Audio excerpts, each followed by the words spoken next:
এটা বলার সাথে সাথে আব্দুল্লাহ ইবনে আমর রাদিয়াল্লাহু তাআলা চোখের পানি ছেড়ে শিশুর মতো করে হাউমাউ করে কাঁদতে লাগলেন। কান্না করে বললেন, ইয়া রাসূলুল্লাহ দানি ইন্নী আজিদু কুওয়া, আমাকে আরো বেশি কোরআন পড়ার সুযোগ দেন, কারণ আমি এর চেয়ে বেশি পড়ার শক্তি রাখি। ইয়া রাসূলুল্লাহ, ইয়া হাবিবাল্লাহ, আপনি আমাকে সময় কমায় দেন যেন আমি খুব বেশি বেশি কোরআন পড়তে পারি।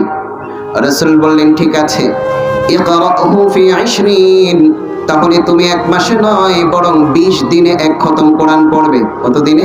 20 দিনে। সাহাবী বললেন, ইয়া রাসূলুল্লাহ, ইয়া হাবিবাল্লাহ, দানি ইন্নী আজিদু কুওয়া, আমাকে ছেড়ে দেন, এর চেয়ে কম সময়ে কোরআন খতম করার মতো ক্ষমতা আমি রাখি, সময় আর একটু কমায় দেন। আল্লাহু আকবার। রাসূল বললেন, তাহলে ঠিক আছে, ইকরাহু ফি 7 লায়ালিয়া, 1 সপ্তাহে তথা 7 দিনে তুমি কোরআন খতম করবে। এরপর সাহাবী বলে, ইয়া রাসূলুল্লাহ, ইয়া হাবিবাল্লাহ, আমি এর চাইতে কম সময়ে কোরআন খতম করার মতো ক্ষমতা রাখি, সময় আরো কমায় দেন। আল্লাহ রাসূল বললেন, না না, এর চেয়ে সময় কমানো যাবে না, এখন থেকে মৃত্যু পর্যন্ত তুমি সপ্তাহে 1 খতম কোরআন পড়বে, এর আগে তুমি কোরআন খতম করবে না। তিনি বলেন, ইয়া রাসূলুল্লাহ, আমি 3 দিনে 1 খতম কোরআন পড়তে চাই। রাসূল বলেন, আমি যেটা বললাম সেটাই মানো, রিপিট কোনো প্রশ্ন করা যাবে না। সুবহানাল্লাহ পড়েন। তিনি আর প্রশ্ন করলেন না। আব্দুল্লাহ রাদিয়াল্লাহু তাআলা বলেন, আমি মৃত্যু পর্যন্ত, ইন্তেকাল পর্যন্ত রাসূলুল্লাহর কথা মতে 7 দিনে 1 খতম কোরআন পড়তাম। আমার ইন্তেকালের আগে শরীর দুর্বল হয়ে যায়, তখন আমার 7 দিনে 1 খতম কোরআন পড়তে বড় কষ্ট হতো। তখন আমি মনে মনে বলতাম, হায়, রাসূল আমাকে সুযোগ দিয়েছিলেন 1 মাসে 1 খতম কোরআন পড়ার, আমি যদি যৌবনকালে সেই সুযোগটা গ্রহণ করতাম, বৃদ্ধকালে আমার জন্য কষ্ট হতো না। কথা বলেন ঠিক কিনা? যুবক বয়সে অনেক কাজ করা যায়, বৃদ্ধ বয়সে শরীর সায় দেয় না। ও যুবক, সেজদায় পড়ো ভাই, সেজদায় পড়ো। একটা সময় আসবে তুমি বাহিরে ভালোই থাকবা, মসজিদে ঢুকলেই চেয়ারম্যান। আছে কিনা কথা বলে? বাহিরে খায় দেয় ভালো, মসজিদে গেলে উনি চেয়ারম্যান। ভোটাভুটি লাগে না, নির্বাচন নাই, কিচ্ছু নাই, বিনা ভোটে চেয়ারম্যান। কি ব্যাপার? চেয়ারে বসে নামাজ পড়তে হয়, নাতি চেয়ার দে। আছে কিনা কথা বলেন? আজকে তুমি চাইলে কোমর সোজা করতে পারো, আজকে তুমি চাইলে জমিনের মধ্যে আল্লাহর কদম তলে লুটে পড়ে সেজদায় তুমি আধা ঘন্টা 1 ঘন্টা তুমি কান্না করতে পারো। এই বয়সটা যখন 70 গিয়ে গড়াবে, 80-তে পড়বে, তুমি চাইলেও কিন্তু সেজদায় পড়তে পারবে না। এই জন্য সহিহ বুখারীর হাদিসে আসছে, আস-সাজদাতুল ওয়াহিদা খায়রুম মিনাদ দুনিয়া ওয়া মা ফিহা, যুবক বয়সের 1 সেজদা আসমান জমিন এবং তার মাঝে যা কিছু আছে সব কিছুর চেয়ে বেশি দাম। সুবহানাল্লাহ। একটা সেজদা যদি কারো জীবনে কবুল হয়ে যায়, রাসূল বলেন, তোমার 1 সেজদাই তোমাকে জান্নাতুল ফেরদাউসের মেহমান বানাবে। সুবহানাল্লাহ। তো সহজ হয়ে গেল। অনেকে বলবে, তাহলে হুজুর কালকে সকালে একটা সেজদা দিব 1 ঘন্টা ব্যাপী, বাস 1 সেজদাই তো। 1 সেজদা কবুল হয়ে গেলেই তো জান্নাত। একটা সেজদা দিব 1 রাত। ঠিক আছে, আমার কথা ঠিক। 1 সেজদা যদি কবুল হয়, 1 সেজদাই তোমাকে জান্নাতে নেবে। কিন্তু আমার কোন সেজদা কবুল হলো, গ্যারান্টিটা তোমাকে দিবে কে? কথা বলেন ঠিক কিনা? সেজদার মতো সেজদা আমি করতে পারলাম কিনা, এই গ্যারান্টি যেহেতু আমার নাই, মৃত্যু পর্যন্ত আমাকে সেজদা করতেই থাকতে হবে। গতকালেরটা কবুল হয় নাই, হয়তো আগামীকালেরটা কবুল হবে। আজকেরটা কবুল হয় না, হয়তো আগামীকালেরটা কবুল হবে। এই আশা রেখে রেখে মৃত্যু পর্যন্ত সেজদা করো। কোন ফাঁকে তোমার 1 সেজদা আল্লাহ কবুল করে নেবে, আমি আর তুমি হয়তো জানবো না। 1 সেজদা আমাকে জান্নাতের মেহমান বানাবে। সুফিয়ান সাউরি রাহমাতুল্লাহি আলাইহির মতো সেজদা যদি করতে পারেন, সাহাবী আলী রাদিয়াল্লাহু তাআলা আনহুর মতো সেজদা যদি আপনি করতে পারেন, খোদার কসম 1 সেজদা আপনাকে জান্নাতে পৌঁছাবে। সুফিয়ান সাউরি যখন সেজদায় পড়ে থাকতেন, মাথা তুলতেন না, দীর্ঘ টাইম চলে যাইতো, অনেকক্ষণ পরে তিনি মাথা তুলতেন। খাদেম জিজ্ঞেস করলেন, কি ব্যাপার হুজুর, এত লম্বা সেজদা, এত লম্বা রুকু পৃথিবীর আর কাউকে করতে দেখি নাই। আবার আপনার প্রতিদিনের সেজদা, প্রতিদিনের রুকু এক সময় হয় না, কোনোদিন তাড়াতাড়ি, কোনোদিন খুব দেরি, কারণটা কি? সুফিয়ান সাউরি কিছুই বলে না। তিনি বলেন, এটা হলো আমার এবং আমার রবের মাঝে রহস্য, ভেদ। এই রহস্য সম্পর্কে তুমি জানতে এসো না। সুবহানাল্লাহ। এটা আমার রবের মাঝে, আমার মাঝে একটা গোপন রহস্য। এটা আমার মাঝে আর আল্লাহর মাঝে থাকতে দাও। এটা দুনিয়াতে ফ্লাশ করতে চাই না আমি। কিন্তু খাদেম বলে কথা, খাদেম মানে পিএস। পিএস ছাড়া নেতা অচল, তাই না? প্রেস সচিব, একান্ত সচিব লাগবেই। একান্ত সচিব যে থাকে, প্রেস থাকে, তিনি কিন্তু নেতার সকল শিডিউল গুলো করে দেয়। কি বক্তব্য দিবে তাও লিখে দেয়। ওর বক্তব্যের বাইরে যাওয়ার সুযোগ নেই। যে যায় সেই মরে। মন গড়া কথা বললেই তো বাস টাকলার মতো পরিণাম হয়। কথা বলে, মন গড়া কথা বলবি, পিএস মানবি না, যা এবার মুলা খা। কি ধরাই দিছে? মুলা ধরাই দিছে। খা মুলার জুস খা, বেঁচে থাক। হ্যাঁ, হ্যাঁ, ব্যবসাটা এমন যে প্রধানমন্ত্রীর চেয়ে বেশি পাওয়ার তার, তাই না? আমার দেশের প্রধানমন্ত্রী তো কখনো এই কথা বলে নাই যে রাষ্ট্র ধর্ম ইসলাম থাকবে না, বলেছে? তোর এত পাওয়ার আসলো কেমনে বেটা? হ্যাঁ, ওগুলোর পাখা গজাইলে তো পয়রা মরে, তাই না? মরসস। এবার যা, কিছুদিন আগে গতকাল দেখলাম ফেসবুকে স্ট্যাটাস দিয়েছে জননেত্রী শেখ হাসিনাকে চড়ি, আম্মা জান আপনি আমার মা, মমতাময়ী মা, আমি আপনার ছেলে, ভুল করতেই পারে, মাফ করে দে। সব অপরাধের মাফ হয় না। কথা বলেন, সব অপরাধের মাফ হয় না। তোর জন্য মাফ এটাই, তুই সব থেকে বহিষ্কার। এই জন্য আমার ভাইয়েরা আসেন। খাদিম জিজ্ঞেস করলো, হুজুর আমার কাছে বলতেই হবে? সুফিয়ান সাউরি বলেন, এত করে ধরেছ, তোমার কাছে না বললে তো নয়। তাহলে শোনো, আমি যখন রুকুতে যাই সুবহান রাব্বিয়াল আযীম, সুবহান রাব্বিয়াল আযীম বলতেই থাকি, বলতেই থাকি, বলতেই থাকি, ততক্ষণ পর্যন্ত বলতে থাকি। এক পর্যায়ে আমি অনুভব করি রব্বুল আলামিন তার কুদরতি হাত আমার পিঠের উপর ঘুরিয়ে দিচ্ছে। রব্বুল আলামিন তার কুদরতি হাত আমার পিঠের উপর ঘুরিয়ে দিয়ে বলে, হাসবুকিয়া সুফিয়ান ইরফা রাসাক, যথেষ্ট হয়েছে সুফিয়ান, আমি তোমার গুণগান শুনলাম, কবুল করলাম, তোর রুকুটাকে কবুল করে নিলাম, এবার মাথা তুল। আল্লাহু আকবার। এরপরে আমি সেজদায় যাই, সেজদায় গিয়ে আবার সুবহানা রাব্বিয়াল আ'লা, সুবহানা রাব্বিয়াল আ'লা, সুবহানা রাব্বিয়াল আ'লা, আল্লাহর গুণগান করতেই থাকি। এক পর্যায়ে আবার রব্বুল আলামিনের কুদরতি হাত আমার মাথার উপরে বুলিয়ে দেয়। রব বলেন, তোর সেজদা আমি কবুল করে নিলাম, ইরফা রাসাক, এবার মাথা তোলো। আল্লাহু আকবার। আমি রব্বে কারীমের তরফ থেকে গ্রিন সিগন্যাল পাওয়ার আগ পর্যন্ত মাথা তুলি না। আবার আপনার সেজদা যদি এমন হয়, তাহলে আমি বলবো যে এক সেজদা আপনার জন্য যথেষ্ট। সুফিয়ান সাউরি রাহমাতুল্লাহি আলাইহি গেলেন হজ করার জন্য কাবায়। তিনি কাবা ঘরের তওয়াফ করলেন।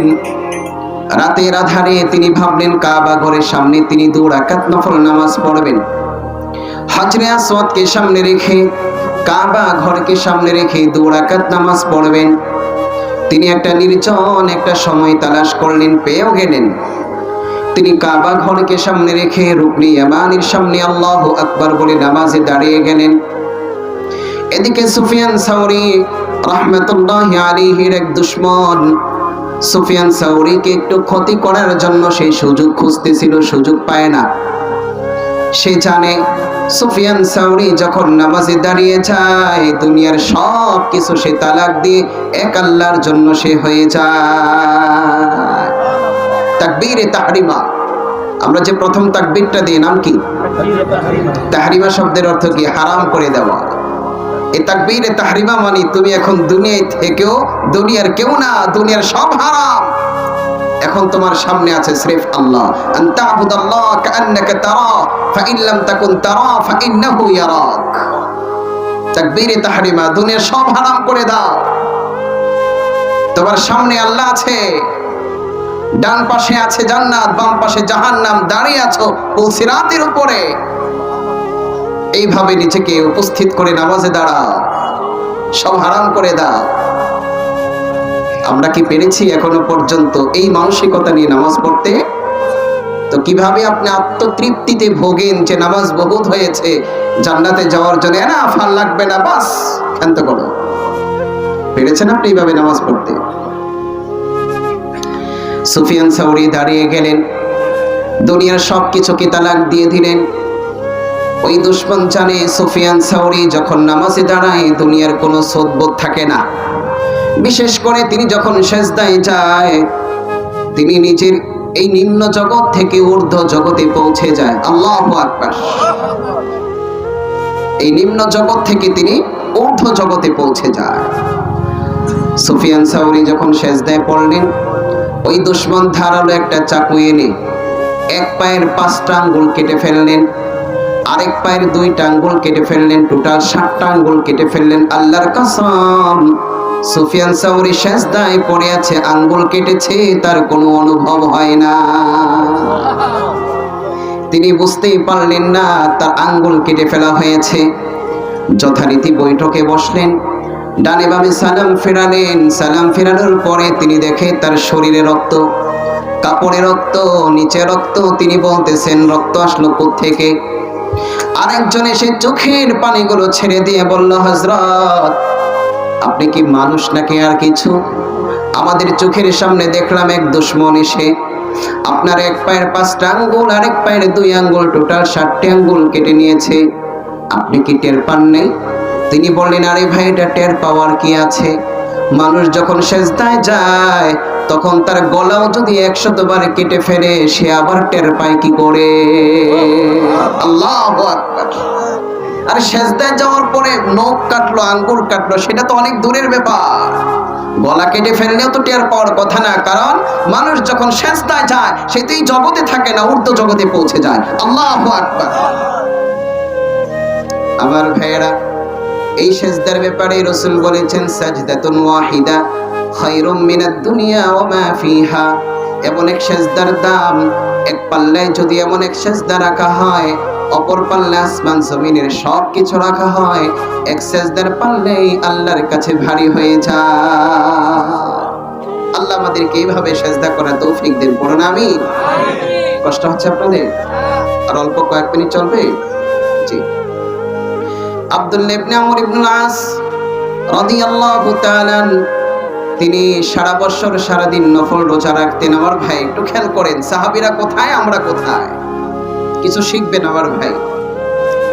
এই আব্দুল্লাহ যিনি প্রত্যেক রাতে 1 খতম কোরআন পড়তেন, রাসূল তাকে সময় করে দিলেন 7 দিনে 1 খতম।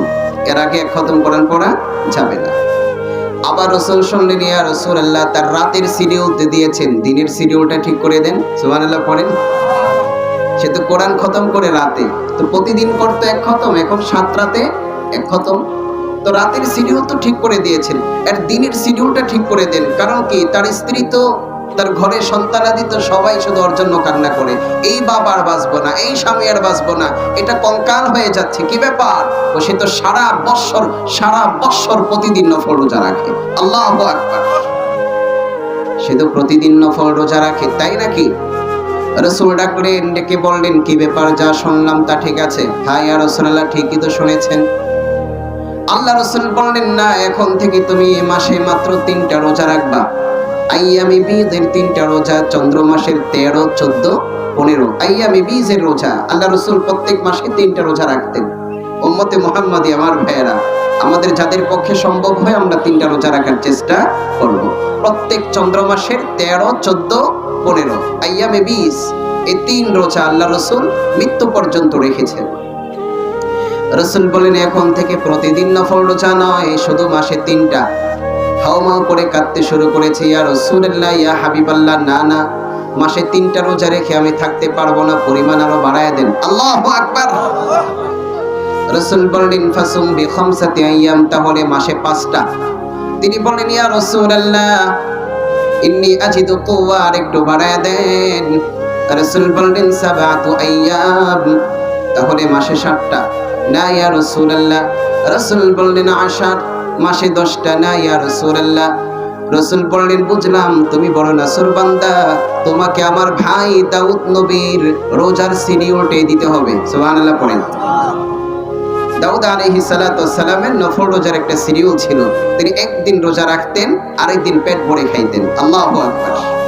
একদিন পর পর নফল রোজা রাখতেন। এটাকে বলা হয় সওমে দাউদ। কি বলা হয়? সওমে দাউদ, দাউদ নবীর রোজা। রাসূল বলেন, আমি বুঝতে পেরেছি, তোমাকে আমার ভাই দাউদ নবীর রোজার শিডিউলটা দিতে হবে।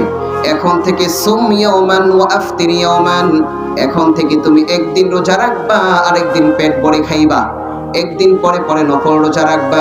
এই আব্দুল্লাহ ইবনে আমর মৃত্যু পর্যন্ত এইভাবে আমল করে গিয়েছেন। একদিন পর পর তিনি নফল রোজা রাখতেন। সুবহানাল্লাহ।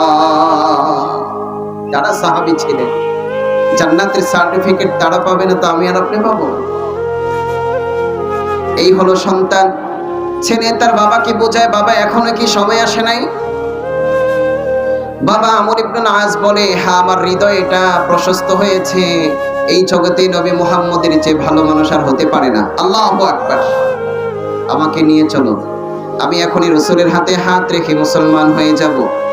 আমর ইবনে আস গেলেন, গিয়ে বললেন, ইয়া রাসূলুল্লাহ ইয়া হাবিবাল্লাহ উবসুত ইয়ামিনাক, আপনি আপনার ডান হাতটা বাড়িয়ে দেন। রাসূল বলেন, কি করবা? বলি উবাইয়াকা আলাল ঈমান, আমি আপনার হাতের উপর হাত রেখে কালিমা পড়ে মুসলমান হতে চাই। আল্লাহু আকবার। রাসূল তো বেজায় খুশি হলেন, আল্লাহর এক বান্দা ইসলাম ধর্ম গ্রহণ করে আল্লাহর গোলাম হবে, এর চেয়ে বড় খুশির বিষয় আর কি হতে পারে? রাসূল তার ডান হাতকে প্রশস্ত করে দিলেন, বাড়িয়ে দিলেন। আমর ইবনে আস রাদিয়াল্লাহু তাআলা তার হাত গুটিয়ে ফেললেন। রাসূল বললেন, এটা তো ধোঁকাবাজি। আল্লাহু আকবার। ধোঁকাবাজি না? তুমি বললাম আমি হাত বাড়িয়ে দিতে, হাত বাড়িয়ে দিলাম, তুমি এখন তোমার হাত গুটিয়ে নিলে, কারণটা কি? বলো, ইয়া রাসূলুল্লাহ উরিদু আন আশতারিত, আমি মুসলমান হব ঠিক আছে, কিন্তু আপনার ধর্ম গ্রহণ করার আগে আমার একটা শর্ত আছে। আল্লাহু আকবার। হ্যাঁ, আমি প্রস্তুত হয়ে এসেছি, ইসলাম ধর্ম গ্রহণ করব, কিন্তু উরিদু আন আশতারিত, আমি একটি শর্ত করতে চাই। রাসূল বললেন, বিমাদা তাশতারিত, কি শর্ত তোর কর? বলল, ইয়া রাসূলুল্লাহ ইয়া হাবিবাল্লাহ, আমি মুসলমান হব এই শর্তে আপনি আমাকে গ্যারান্টি দিতে হবে, আপনার কালিমা পড়ে মুসলমান হওয়ার সাথে সাথে রব্বুল আলামিন আমার বিগত জিন্দেগীর সবগুলো গুনাহ মাফ করে দিবে। আল্লাহু আকবার। আমি আর আপনি ভাবতেছিলাম কি জানি কয়, হ্যাঁ একটা ম্যানুফ্যাক্টরি মালিক বানিয়ে দিতে হবে, ওই প্রদেশের গভর্নর বানিয়ে দিতে হবে, এমনটি নয়। শর্ত কি করেছেন? শর্ত আপনি ওয়াদা দিতে হবে, ইয়া রাসূলুল্লাহ গ্যারান্টি দিতে হবে যে আল্লাহ তাআলা আমার পিছনের জিন্দেগীর সকল কুফরি গুনাহ মাফ করে দিবেন। যদি এমন নিশ্চয়তা প্রদান করেন তাহলে আমি ইসলাম ধর্ম গ্রহণ করব। আল্লাহু আকবার। আল্লাহ নবী মুচকি হাসলেন, মুচকি হেসে বললেন, নতুন করে ওয়াদা করার কি আছে? এই সম্পর্কে তো আল্লাহ আগেই ওয়াদা করে রেখেছেন। সুবহানাল্লাহ পড়েন না? আল্লাহু আকবার। রাসূল বললেন, নতুন করে ওয়াদা করার কিছু নেই। আমা আলিমতা আন্নাল ইসলাম ইয়াহদিমু মা কানা ক্বাবলা ওয়া আন্নাল হিজরাতা তাহদিমু মা কানা ক্বাবলা ওয়া আন্নাল হাজ্জা ইয়াহদিমু মা কানা ক্বাবলা। রাসূল বলেন, তুমি কি জানো না এই ওয়াদা তো আমি রাসূল আগেই শুনিয়েছি। একটা 80 বছরের কাট্টা কাফের যেদিন মুসলমান হবে, ইসলাম ধর্ম গ্রহণ করবে, ইসলামের কালিমা বিশ্বাস করে পড়ার সাথে সাথে রব্বুল আলামিন তার বিগত জিন্দেগীর 80 বছরের কুফরি গুনাহ সাথে সাথে মাফ করে দেয়। ইসলাম তার পূর্ববর্তী জিন্দেগীর সব গুনাহকে ধুয়ে মুছে সাফ করে দেয়। সুতরাং তুমি মুসলমান হও, আল্লাহ তোমার জিন্দেগীর সব গুনাহ মাফ করে দেবেন। আল্লাহু আকবার। মুসলমান হয়ে গেলেন আমর ইবনে আস রাদিয়াল্লাহু তাআলা। এই ছিল সংক্ষিপ্ত একটু পরিচিতি বাপ বেটা। এখন এই আব্দুল্লাহ ইবনে আমর ইবনে আস-এর নামটা কেন আসছে তার একটা হাদিস শোনাবো বলে। হাদিসটা খুবই শর্ট। এই আব্দুল্লাহ ইবনে আমর আল্লাহর রাসূলের কাছে আসলেন, এসে কাঁদতেছেন। হাদিসটি মুসনাদে আহমদের মধ্যে আছে। হাম্বলি মাযহাবের ইমাম আহমদ তার সুবিশাল 52 খণ্ডে হাদিসের একটা কিতাব মুসনাদে আহমদ ইবনে হাম্বল, 52 খণ্ড। আল্লাহু আকবার। সেই কিতাবে হাদিসটি আসছে, আব্দুল্লাহ ইবনে আমর আল্লাহ রাসূলের কাছে এসে কান্না করছে। রাসূল বলেন, লিমা তাবিকি, কাঁদিসকে? চোখের পানি মুছে ফেল। বলল, ইয়া রাসূলুল্লাহ ইয়া হাবিবাল্লাহ, আমি কান্না করছি, আমি আপনার কাছে এসেছি একটা আমল জানার জন্য। কি আমল?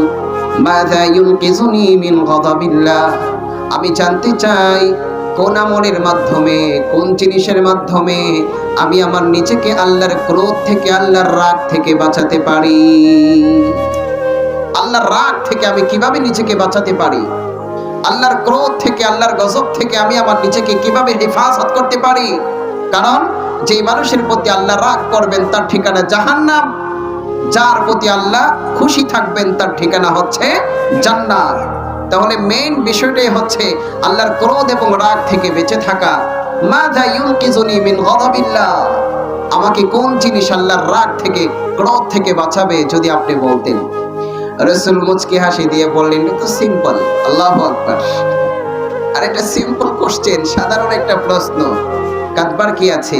তুমি তো চাও যে আল্লাহ যেন তোমার প্রতি রাগ না করে, তাই তো? আচ্ছা, আমরা সবাই এটা চাই না? কে কে চান না হাত উঁচু করে? হ্যাঁ, সবাই অ্যালার্ট আছে। আল্লাহু আকবার। এটা আমাদের অভ্যাস, মাঝে মধ্যে একটু উল্টাপাল্টা প্রশ্ন করলে বোঝা যায় শ্রোতারা অ্যালার্ট আছে কিনা, নাকি ঘুম ঘুম আছে। আমরা কেউ চাই না যে আল্লাহ আমার প্রতি রাগ করুক, সবাই চায় আল্লাহ যেন আমার প্রতি রাগ না করে। কথা বলেন ঠিক কিনা? আপনাদের মনে কষ্ট হইতেছে না? কষ্ট হলে কিছু করার নেই, আনছেন কে? আনছেন কে? বয়ান করতে হইব না? আবার যদি 20 মিনিট কথা বলে চলে যায় তখন তো চায়ের দোকান গরম হয়ে যাবে, আর শীত থাকবে না। কি বড় ভক্ত হয়ে গেছে গা, 2,500 পোলা বাড়ি কালা বইরে খেতে আবার ভাব লইতে এসে আছে কিনা? কথা বলেন। ওই যাবো ভাই, বয়ান বেশি হলেও সমালোচনা। মজা পায়, মাইক পাইছে, মনে জীবনে এমন মাহফিল পায় নাই, শুরু করছে আর শেষ নাই। আছে না? যে পুত্রবধূকে শাশুড়ি দেখতে পারে না, হ্যাঁ চলন বাঁকা, সোজা হয়ে আটলে কেমন আরসকে মাঝে সমস্যা। আবার একটু ভালো করে ভাবলস না, ডিস্কো ডিস্কো নায়িকা ভাবতরস, আসলে দেখতেই পারে না। কথা বলেন ঠিক কিনা? যারে ভালো লাগে তার সবে বেলে ভালো লাগে, হ্যাঁ, আর যারা দেখতে পারে না তার কিছুই ভালো লাগে না। এই জায়গা থেকে উঠে আসতে হবে। রাসূল বলেছেন, সাদাকে সাদা বলো, কালোকে কালো বলো। তোমার দুশমন তার মধ্যে যদি একটা ভালো গুণ থাকে সেটাও স্বীকার করো এবং সেই ভালো গুণটা অর্জন করার চেষ্টা করো। তোমার আপনজন তার মধ্যে যদি খারাপ একটা অভ্যাস থাকে, খারাপকে খারাপই বলো, তাকে সংশোধন করার চেষ্টা করো। বলো, তোমার আগেও আছি, পিছেও আছি, সারাদিন আছি, তোর এই খারাপ অভ্যাসটার সাথে আমি নাই। কথা বলেন ঠিক কিনা? এখন ক্যান্ডিডেট আছে, অনেক ক্যান্ডিডেট না, প্রার্থী। সব প্রার্থী সবাই মানুষ, রক্তে মাংসে মানুষ, দোষ গুণ মিলিয়ে মানুষ, তাই না? কারো জীবনে ভালোর দিক বেশি, কারো জীবনে মন্দের দিক বেশি। কিন্তু মিছিলে গিয়ে এমন কথা বলিস না যে ফেরেশতারা তার মুখে থুতু দেয়। আমার ভাইয়ের চরিত্র ফুলের মতো পবিত্র, একটু আগে গাঁজা খেয়েছে, আছে কিনা? কথা বলেন। নেতা মাত্র মদ খেয়েছে, সামনে ঢলতাছে, আমার ভাইয়ের চরিত্র ফুলের মতো পবিত্র। কেতকদেশের ফুলকে মদ খায় না বেটা? কেন এমন কথা বলো যে কথায় তোমার ঈমান নষ্ট হয়ে যায়? মিছিল করো, নিষেধ করছি না, কিন্তু মিছিলের মধ্যে গিয়ে এমন কথা বলবা না যে কথার কারণে নিচে আল্লাহর কাছে জবাবদিহি করতে হবে। যা বাস্তবতা তাই বলেন। প্রার্থীদেরকেও বলবো, আপনি যা বাস্তব, যা পারবেন তাই বলেন। মিথ্যা আশ্বাস দিয়ে মানুষকে ধোঁকা দিবেন না। ধোঁকাবাজদেরকে মানুষ একবার দুইবার বিশ্বাস করে, তৃতীয়বার তাদেরকে ডাস্টবিনে নিক্ষেপ করে। কথা বলেন, ধোঁকাবাজি করবেন না। যা পারবেন তা বলেন। আমি একজন মেম্বার, তা আমি আর কি পারবো? আমি কি এমপি সাহেবের ওয়াদা দিয়ে লাভ আছে? মেম্বারের মতো করে প্রতিশ্রুতি দিতে হবে। আমাদের দেশের চেয়ারম্যানের প্রতিশ্রুতি দেখলে মনে হয় যে সে 3-4টা শেখ হাসিনার পকেটে পানে, আছে কিনা? কথা বলে। আর এর যে ভাব, তার মতো এত ভাব হলে বঙ্গবন্ধু এই দেশটাকে স্বাধীন করতে পারতেন না। এটা তো গ্রামে গ্রামে ঘুরে ঘুরে মুষ্টির চাল এনে মানুষকে সহযোগিতা করেছে। আর তোরা সরকারের বরাদ্দকৃত চাল নিজে খেয়ে পেটটা রোচা করতেছিস। আবার বলে আমরা বঙ্গবন্ধুর আদর্শের সৈনিক। মিথ্যুক তো একটা ধোঁকাবাজ। বঙ্গবন্ধুর আদর্শ খাও, এটা বেচা খাও, আছে কিনা? কথা বলেন। বঙ্গবন্ধুর আদর্শ কি চুরি করা? বঙ্গবন্ধুর আদর্শ বেটা আমাদের কাছ থেকে শোনো। বঙ্গবন্ধুর আদর্শ কি বলেছিলেন? দেশ স্বাধীন করার পরে মানুষ পায় স্বর্ণের খনি, রূপার খনি, আমি পেয়েছি চোরের খনি। বলে নাই? 7 কোটি জনগণকে 7 কোটি কম্বল দেওয়া হয়েছে, আমার কম্বলটা গেল কোথায়? বাসন টাকা। বলেন, উনি কি চোরের জন্য দেশ শাসন করছে, না চোর মুক্ত করার জন্য দেশটাকে স্বাধীন করেছে? বঙ্গবন্ধুর আদর্শের কথা শোনাও আর চুরি করো, এতে বঙ্গবন্ধুকে সম্মান দেওয়া হচ্ছে না অপমান করা হচ্ছে? চুরি করবি কর, তারপর পীর সাহেবের নাম লসকে। কথা বলেন। এগুলো মানে বাবা এই সমস্ত কথা আমাদেরকে শিখায় না, কারণ আমরাও তো 2500-এর সন্তান না। এমপি সাহেবের সাথে আমার খুব ভালো রিলেশন, যারা জানো যুবকরা অনেক মহব্বত করে। তো মহব্বত করে তাই বলে কি সত্য কথা বলতে হবে না? আর এমপি সাহেব কি জীবনে এই সমস্ত কথা বলে নাকি যে তুই চুরি কর যা? বলছে কেউ রে? আল্লাহ আমাদের সবাইকে হেফাজত করে, করো না। আমি কি করবো ভাই, কিছু কইলে পরে আবার রাজাকার হয়ে যায়, সমস্যা তো বুঝেন নাই। যদি আমারে পারবো না, কারণ যুদ্ধের সময় জন্ম হয় নাই। একজনে কয় না হুজুর ভাইবেন না, যদি আপনি টার্গেটে পড়ে যান দাড়ির মধ্যে চুনা দিয়ে দাড়ি পাকাই লাগবো। আল্লাহ আমাদেরকে হেফাজত করে, করো না। আমি এখানে আমরা যারা বসি মানুষের ইসলাহের জন্য, কল্যাণের জন্য, যাতে আমিও জান্নাতি হতে পারি, দুনিয়ার জীবনটা আমারও সুন্দর হয়, আপনারও সুন্দর হয়। কারোর সাথে কারো কোনো শত্রুতা নেই, আক্রোশ নেই। রাজনীতি পার্টি একটা না একটা থাকবেই। দেশে আছি আমি, দেশের সংবিধান, দেশের সকল নিয়ম কানুন মেনে আমি থাকছি। দেশপ্রেম ইমানের বড় অঙ্গ, কথা বলেন ঠিক কিনা? যার মধ্যে দেশপ্রেম নাই সে একদম নির্ভেজাল কাট্টা মুনাফিক। হ্যাঁ, যে মুনাফিক, কোনো ভেজাল নাই। কারণ এই দেশের আলো বাতাস গ্রহণ করে আরেক দেশের গুণগান গাও, তুমি আসলে রাজাকার, কথা বলেন ঠিক কিনা? দেশপ্রেম আমাদের অন্তরে আছে। এই জন্য আমরা বলি দেশের 1 ইঞ্চি মাটি হেফাজতের জন্য প্রয়োজনে জীবন দিতে হলে জীবন দেওয়া ফরজ হয়ে যায়। এই ফতোয়া আমাদের কাছ থেকে নেবেন। আল্লাহ আমাদের সবাইকে হেফাজত করেন, বলুন আমিন। তো সাহাবী বলেছে ইয়া রাসূলুল্লাহ, আল্লাহ যেন রাগ না করে, কি করতে হবে? রাসূল বললেন বেশি কিছু না, লা তাগদাব, তুই রাগ করিস না। আল্লাহু আকবার। রাসূল বললেন তুমি রাগ করো না, তাহলে আল্লাহ তোমার প্রতি রাগ করবে না। তুমি মানুষের প্রতি রাগ দেখাও না, কখনো মানুষের খারাপ আচরণে তোমার রাগ আসবে, কিন্তু রাগটাকে হজম করো। রাগ ওঠার সাথে সাথেই হাত তোলো না, রাগ ওঠার সাথে সাথেই মুখ খারাপ করো না। আমরা করি কিনা? রাগ উঠতে দেরি হয়, প্রথমে মুখ চলে, মুখ চলার পরও রাগ মিটে না, হাত চলে, এরপরে পা, এরপরে দৌড় দিয়ে নিয়ে এসে হকি। হকি নাকি? হকি তাও হয় না, এখন তো হলো বাস বলি হ্যাঁ, দুইটা বিচি না বললে আর মাথা ঠান্ডা হচ্ছে না, ছেড়ে দেওয়া পারে। বিচি পড়ার পরে বলে এখন কি করবেন? পুলিশ এসে বলে আসেন, মাথা ঠান্ডা হয়েছে কি, আসেন জেলখানা। 3 বছর পরে ফাঁসির রায় হয়েছে, ফাঁসির রশি যখন গলায় আসে, আরে কি করলাম, মাথাটা যদি ঠান্ডা রাখতাম, রাগ না করতাম, আজকে ফাঁসির কাস্টে ঝুলতে হতো না। কথা বলেন। দুনিয়াতে যত ক্রাইম হচ্ছে, যত অঘটন হচ্ছে, সমাজের মধ্যে যত খুন খারাপি হচ্ছে, মারধর ঝগড়া হচ্ছে, সব জায়গায় রাগ আছে কিনা? কথা বলেন। এই জন্য রাসূল বললেন আমল একটাই, তুমি যদি চাও আল্লাহ তোমার প্রতি রাগ না করুক, তুমিও মানুষের প্রতি রাগ করতে পারবে না। সুবহানাল্লাহ। যুবক ভাইরা পারবো ইনশাআল্লাহ। আল্লাহ আমাদের সবাইকে তৌফিক দেন, বলুন আমিন। আবু বকর সিদ্দিক, সুনানে আবু দাউদ শরীফে হাদিসটা আসছে সাঈদ ইবনে মুসাইয়িব থেকে বর্ণিত। আবু বকর সিদ্দিক একদিন বসে আছে, আল্লাহ রাসূলের সাথে আরো সাহাবায়ে কেরাম আছে। আবু বকর সিদ্দিক তো হচ্ছে সবচেয়ে নরম সাহাবী, আল্লাহু আকবার। যাকে থাপ্পড় দিলে ধরে বলে ভাই ব্যথা পাইছেন না, এদের হাতের টিপা দিই, আল্লাহু আকবার পড়বেন না? এই নরম বেডারে যদি কেউ চেতাইতে পারে, বোঝা গেল এর চেয়ে বড় খবিস আল্লাহর জগতে আর কেউ নেই। আবু বকর সিদ্দিককে এক ব্যক্তি এসে গালমন্দ করলো, আল্লাহ রাসূল পাশে বসে আছে। ওই ব্যক্তি আবু বকর সিদ্দিককে গালমন্দ করে বড় কষ্ট দিল, কিন্তু আবু বকর চেতে না। আল্লাহু আকবার। ফাসামাতান, তিনি চুপ করে বসে আছেন, কোনো প্রতিবাদ করে না, কোনো জবাব দেয় না। আবু বকরকে একটা লোক বকাঝকা করে, আবু বকর চুপ থাকে, রাসূল মুচকি মুচকি হাসে। আল্লাহু আকবার। বিষয়টা কিন্তু রহস্যজনক, বুঝেন কিনা? কথা বুঝতেছেন?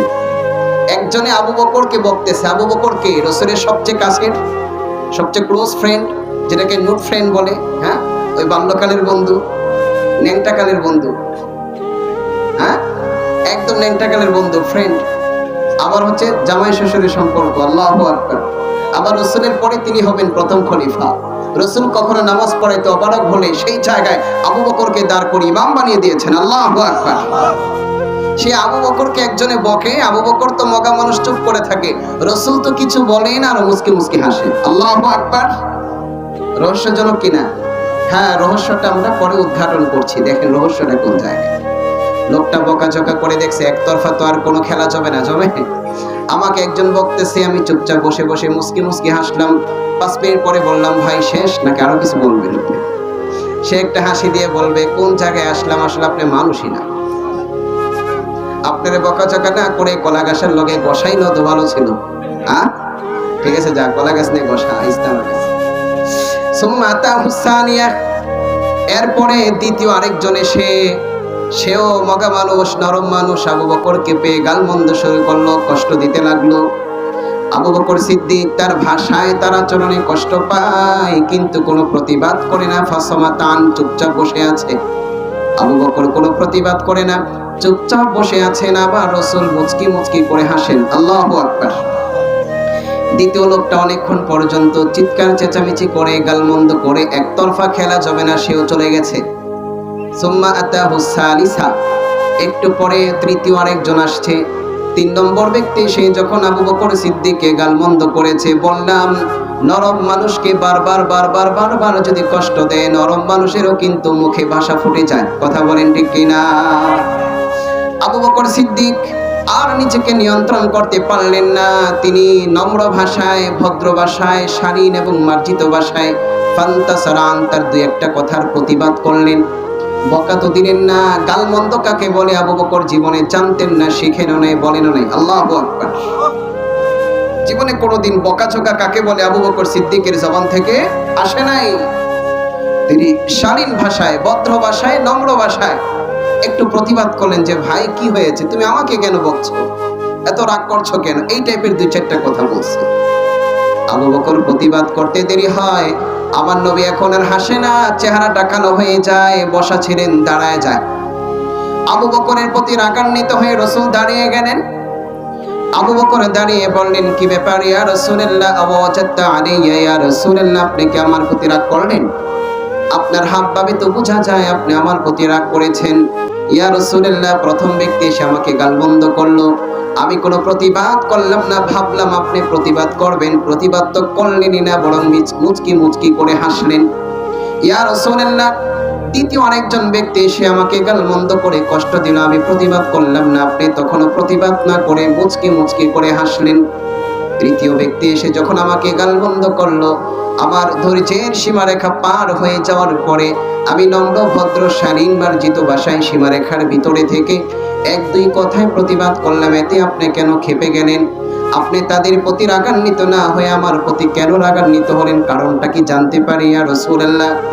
রাসূল বললেন, শোনো আবু বকর, ইন্নী আরা মা লা তারা ওয়া ইন্নী আ'লাম মা লা তা'লাম ওয়া ইন্নী আসমা মা লাম তাসমা। আমি তা দেখি যা তুমি দেখো না, আমি তা শুনি যা তুমি শোনো না, আমি তা জানি যা তুমি জানো না। তুমি তো ভেবেছো এখানে কেউ আসে নাই। শোনো শোনো, প্রথম জন এসে যখন তোমাকে গালমন্দ করে তোমাকে কষ্ট দিয়েছে, তোমাকে রাগানোর চেষ্টা করেছে, তুমি রাগ করো নাই, রাগটাকে হজম করে নিয়ন্ত্রণ করেছো। আমি তাকায় দেখলাম তোমার পাশে একজন রহমতের ফেরেশতা এসে বসে গেছে। আল্লাহু আকবার। নাযালা মালাকুন ইউকাযযিবুহু বিমা ক্বাল। তুমি যখন প্রতিবাদ করো নাই, রাগ প্রকাশ করো নাই, একজন রহমতের ফেরেশতা এখানে এসে তোমার পাশে বসে বসে অত্যন্ত মজবুত শক্তিশালী ভাষায় তার প্রত্যেকটা কথার প্রতিবাদ করে তাকে বদদোয়া দিয়েছে। আল্লাহু আকবার। দ্বিতীয় ব্যক্তি আসার পরে সেও যখন তোমাকে গালমন্দ করলো, তুমি প্রতিবাদ করো নাই, তাকায় দেখলাম একজন রহমতের ফেরেশতা এসে আবারও তোমার পাশে বসে তোমার পক্ষ নিয়ে তার প্রতিবাদ করলো, তাকে অনেক বদদোয়া দিল। এতে আমি মুচকি মুচকি করে হাসলাম যে আমার আবু বকরের দাম আল্লাহর কাছে এত বেশি। আবু বকর প্রতিবাদ না করলেও আমার আল্লাহ রহমতের ফেরেশতা দিয়ে প্রতিবাদ করায়। আল্লাহু আকবার। এই জন্য আমি মুচকি মুচকি করে হাসলাম। ইয়া রাসূলুল্লাহ, তৃতীয়বার কেন আপনি ক্ষেপে গেলেন? আল্লাহ রাসূল বললেন, তৃতীয়বার যখন তুমি জবান খুলে প্রতিবাদ শুরু করে দিয়েছো, তৃতীয় একজন ফেরেশতা আসবে দূরের কথা, ওই তৃতীয় ফেরেশতা তো আসেই নাই। যে 2 জন ফেরেশতা আগে বসা ছিল তারাও চলে গেল, এখানে তৃতীয় জন এসেছে, নাম তার মিস্টার ইবলিস। যখনই তুমি প্রতিবাদ শুরু করেছো, জাহাবাল মালাক ওয়া ক্বাদা শাইতান, ফেরেশতারা চলে যায়, শয়তান এসে বসে যায়। আর তুমি বলো আমি বিশ্ব নবী, শয়তানের সাথে কি করে বসে থাকতে পারি? এই জন্য যখনই তুমি প্রতিবাদ শুরু করেছো, ফেরেশতা চলে গেছে, শয়তান এসে বসে গেছে। আর শয়তান তোমাকে বলতেছে, তুমি নরম বিদায়কে এত নরম নাকি মিয়া? হ্যাঁ, তোমার কি কিছু নাই? ভালো করে কও, তোমার দাম কি তুমি জানো? উম্মতের মধ্যে সবচেয়ে দামি মানুষ, রাসূলের সবচেয়ে কাছের, তুমি তো নবী হওয়ার যোগ্যতা রাখো, তোমার আবার বকাঝকা দেয় কেমনে? এইভাবে করে তোমাকে সে উস্কানি দিচ্ছে। আমি নবী কিভাবে শয়তানের সঙ্গে বসে থাকতে পারি, এই জন্য উঠে গেলাম। আর তোমার মতো আবু বকর কেন শয়তানকে সুযোগ দিলা, এই জন্য তোমার প্রতি কষ্ট পাইলাম। আল্লাহু আকবার। আমার ভাইরা, আপনি কি ভেবেছেন একজন আপনাকে বকা দিয়ে চলে গেল, আপনি প্রতিবাদ করলেন না, হেরে গেলেন? না, আপনি জিতে গেলেন, সে হেরে গেল। একদিন আল্লাহর নবী বসে আছেন ঘরে, আম্মা জান আয়েশার ঘরে, তিরমিজি জিলদে সানিতে হাদিসটা আসছে। হঠাৎ করে ইহুদির বাচ্চা, ইহুদি, দুনিয়ার সবাই ভালো হতে পারে, ইহুদির বাচ্চা কোনোদিন ভালো হতে, মার্কা মারা খবিস। এটা কি? মার্কা মারা খবিস। ইহুদির বাচ্চা রাসূলের ঘরে ঢুকে কায়দা করে সালাম দেয়, সালাম আছেন এই সালাম আমাদের দেশে?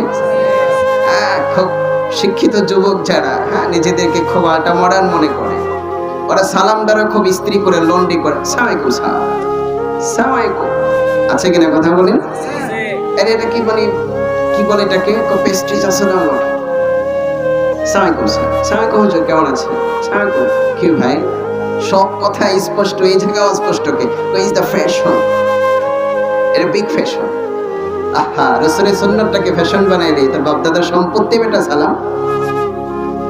হাই, ওরা তো বলে হাই, ওখানে হাই রে, হ্যাঁ কো